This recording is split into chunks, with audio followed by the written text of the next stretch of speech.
everybody, welcome to episode 4 with Coffee with Dean and Gianni. Today our topic is going to be talking about plateau. So this video is going to be for those of you out there that has your nutrition kind of figured out, you're eating pretty clean, you have some fitness regime, but you're kind of stuck, you don't know where to go from there. So today we're going to be giving you some pointers, the reason why that is happening, and hopefully we can help you guys solve your problems. There you go. And a lot of credit for you guys out there. You're exercising, you're trying to eat better, and you're stuck. That's very, very normal. We've been stuck many times, and it's kind of hard to figure it out where the problems could be and making the right plan. So hopefully with this video, actually it's going to be a two-part video. This week we're going to talk about exercising, what could be the problem, and we're going to present some solutions. And next week we're going to do exactly the same thing with nutrition. So let's get started with exercising. In general, the way exercising works for our body is that the body is going to adapt to a certain stress if we present enough time for recovery, of course.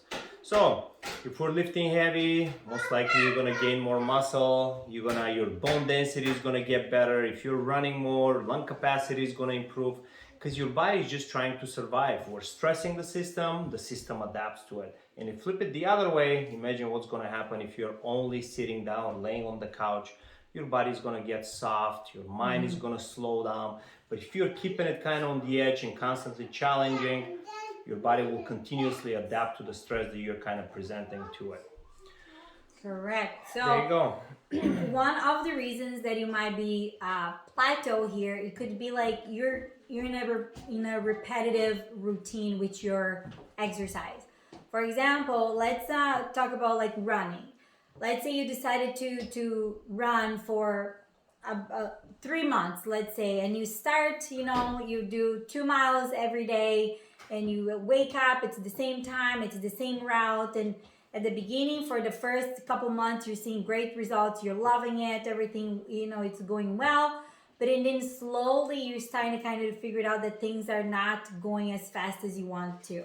It's because your body already adapt to this type of training, right? It's the same distance, the same way, the same pattern, the same.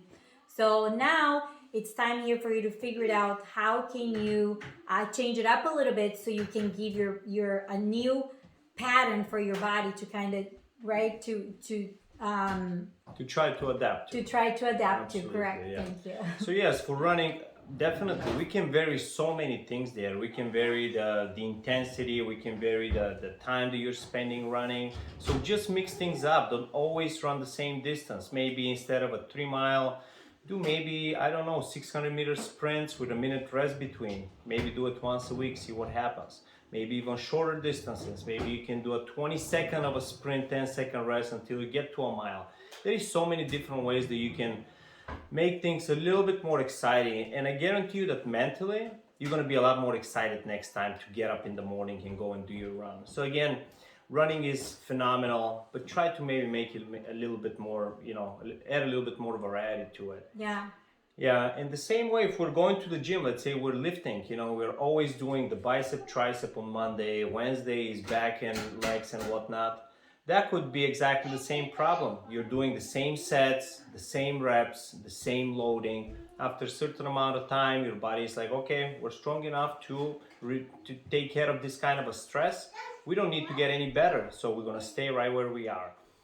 So the solution would be have a little bit of variety, maybe increase the intensity, maybe increase the loading. There is a lot of different things that you can do out there for kind of break through that plateau. Correct. So at the end of the day, the solution for repetitive training is to mix it up, right? Absolutely. More variety, the better, and let your body keep guessing. So, all right.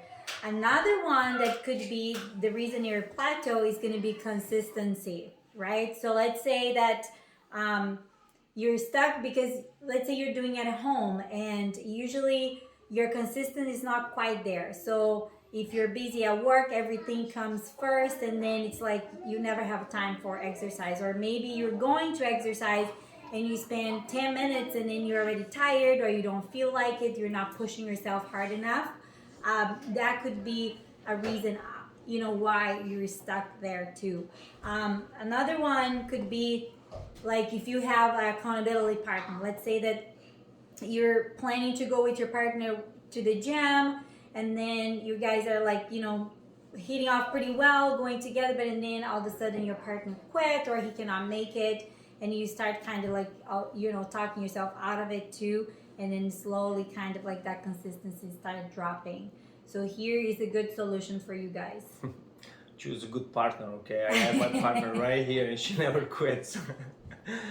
All right, so definitely the partner thing is something that we've, those are real experience, real stories.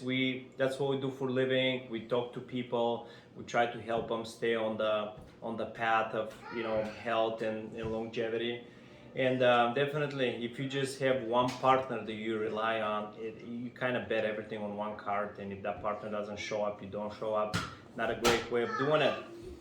So what the solution could be, definitely have a group of people. Be part of a group, part of a place that you feel that you belong to, that you know that if you don't show up, somebody will notice that. That's one of the maybe the tiny little bit of a push that you would need to get up and go to the gym might be that thing that is like, hey, I know somebody will notice I'm not there, I better go. Another reason for being part of a group is there is always to be inspired by somebody. When you have a lot of people surrounded, you're surrounded by people that have the same goals as you. Some will be ahead of you, some will be behind you, and you can draw a lot of inspiration from those people. You can see what's possible. I don't know, some people could be able to accomplish a pull-up and you never thought it was possible, and they might be your age and at your fitness level, and you're like, hey, if he or she can do it, I could probably do it. That's not watching videos on the internet. That's a real person next to you accomplishing things that you didn't think they're possible. So definitely surrounding yourself with a group of people, it will make a huge, huge difference in a positive way, for sure. And one more thing I want to add on the consistency, guys. I'm going to give you kind of my personal rule that I follow for many, many years. I never go 3 days without training, regardless. Day 1 could be a rest day. Day 2, things could happen. Day 3, I'm doing something. I could be traveling, the gym is closed, whatever. Get up, do some burpees, push-ups, squats, and sit-ups, check the box. Never go 3 days without training, because after 3 days, it's just, you're already kind of like, oh, maybe I don't have to go anymore, you know. That voice start talking, being too loud. Shut it up by exercising. Got it. At the end of the day, you guys, our message to you is mix it up. If you're experiencing some, you know, if you're stuck, just make things happen, change it up, try it, experiment, and keep going. But quitting is not an option. No. All right, guys, thank you so much for watching. Next week, we're going to go over the nutrition problems that you could be facing. Bye-bye. See you then. Open what?